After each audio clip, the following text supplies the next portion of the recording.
Can you introduce yourself, please? Sure, no problem. I'm Abbie Byrd. I'm a licensed master social worker. I work for Challenge of Tarrant County. We're based in Fort Worth. We're a nonprofit organization that focuses on drug prevention in the Tarrant County area. Okay. What are opiates?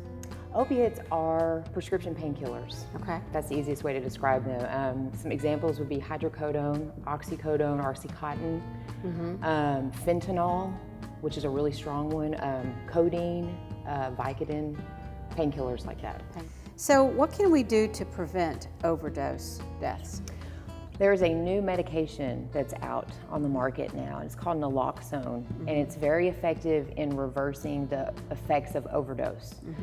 So what it does, in a sense, is just you inject it into the person's system, and it actually prevents them from overdosing. It prevents death, and so we're saving lives with this medication. EMTs are using it, hospitals are using it, even some police officers are using it. You know, with different local rules and laws, there's certain people that haven't adopted it yet, haven't started to use it yet, but people are starting to catch on now. Professionals and first responders are starting to catch on and see the importance of using this medication to save lives. Okay. And so when they, just as a side question, when they give this injection, what happens to the person next? Is it a treat? They immediately then do some sort of treatment plan? Well, no, what they'll do is go into treatment, go into inpatient treatment. And depending on the treatment facility, they'll receive medication-assisted treatment. And that's one of the big treatment modalities that is being used now. It's shown to be more effective than just abstinence only, because the withdrawal symptoms that you feel from these painkillers when you're coming off of them are very real, very painful. And that's why people don't want to stop taking them, because they're avoiding having to go through that withdrawal. And so they'll go into a treatment facility and hopefully receive Suboxone treatment or Vivitrol. These two new medications are very effective in treating the withdrawal symptoms first, and also treating the need to want to take more medication, to take the painkillers. Because you're treating the withdrawal symptoms, which that's helping the person to feel normal and feel okay, and they can deal with everyday life. But then also too, the Suboxone and the Vivitrol acts as an antagonist against the painkillers. So if they do choose to use a painkiller while on this other medication, it will actually make them very violently ill. So it's very effective in bridging them to sobriety, and not bridging them to the next to the next prescription of their painkillers, but bridging them over into sobriety so they can live a sober, healthy life. How long does someone usually stay on one of those two drugs? It depends on the treatment facility. It's usually with painkiller withdrawals and treatment, it's actually usually longer than like alcohol treatment, which is usually about 28 days, 1 to 2 months. In other, drug treatment, painkiller treatment is a little longer, so it can range from, I'd say, 12 weeks to 6 months.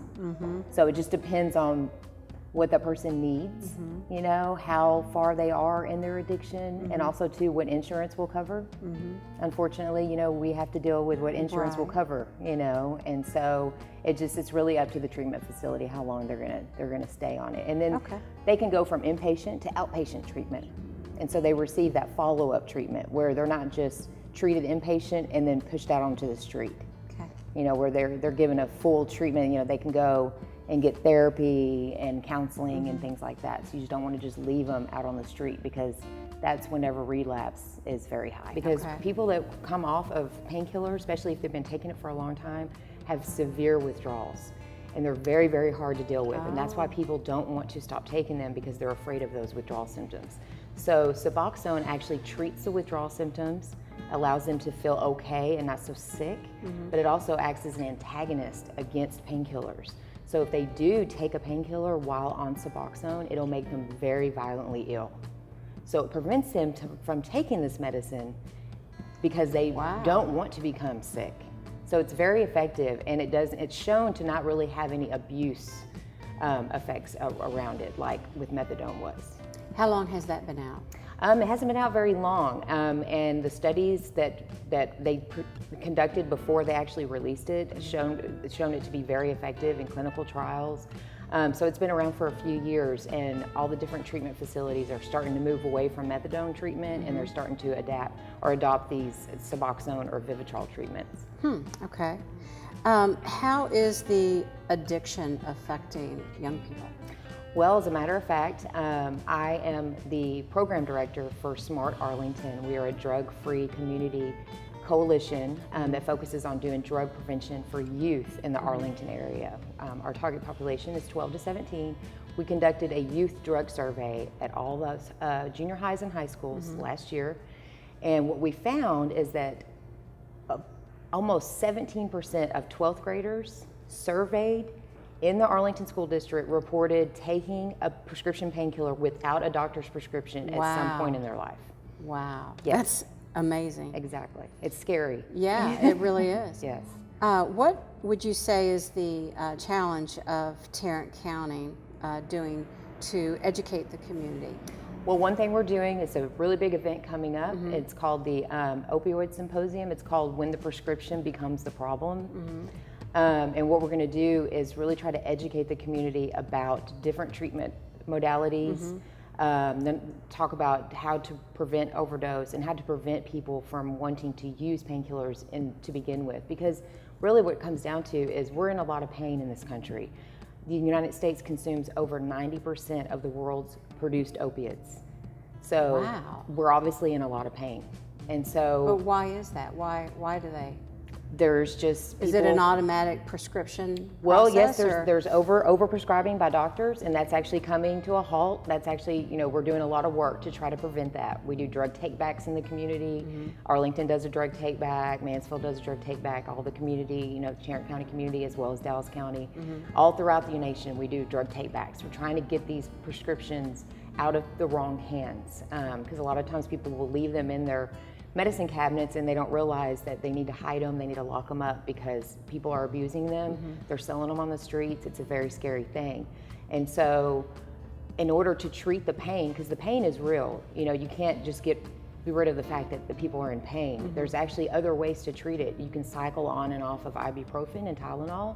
That's shown to be very effective. So this symposium that we're putting together called When the Prescription Becomes the Problem, we actually have a doctor that's going to speak about different treatment modalities that aren't necessarily Suboxone or Vivitrol, and not people that are on painkillers that aren't necessarily addicted to them and need treatment, but they want to get off of them because they realize that there is a very high possibility that they could become addicted.